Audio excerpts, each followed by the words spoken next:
The Sonamura police station has apprehended one individual in relation to the case of recent recovery of pistol, dagger and a bike on Sonamura Madhuban area. The arrested individual name is Sadek Mia. On the last 28 October, the Sonamura police has successfully recovered a pistol and dagger on a pulsar bike with registration number TR07E7211 in Sonamura Madhuban village. The Sonamura police had registered a case in the name of the bike owner. However, the bike owner Sadek Mia has been absconding since then. However, with the help of secret information on Sunday night, under the leadership of Sonamura police station OC Tapas Das, apprehended the accused Sadek Mia.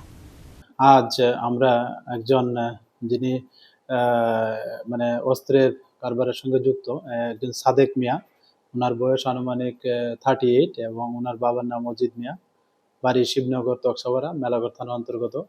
তো ওনাকে আমরা একটা মামলার গ্রেপ্তার করা হয় ওনাকে আমাদের সোনামুড়া থানাতে। অ্যাকচুয়ালি মানে গত মাসের অক্টোবর মাসে 28 তারিখে একটা পিস্তল উদ্ধার করা হয়েছিল, যেটা আমাদের সোনামুড়া কলেজ থেকে মধুবন যাওয়ার রাস্তায়, যেখানে কালী মন্দির এখানে, এবং ওখানে একটা পিস্তল উদ্ধার করা হয়েছিল। সেই সঙ্গে একটা ধারালো ছুরি প্লাস একটা পালসার বাইক, যার নম্বর TR07E7211।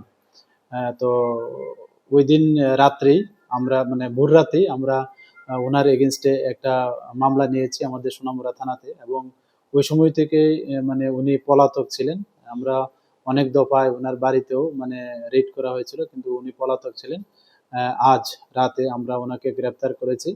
তো আগামীকালকে ওনাকে মহামান্য আদালতে প্রেরণ করব, এবং এখনো ওনাকে জিজ্ঞাসাবাদ চলছে, এবং ওনার এখন পর্যন্ত জিজ্ঞাসাবাদে মানে ওনার কাছ থেকে অনেক তথ্য আমরা পেয়েছি।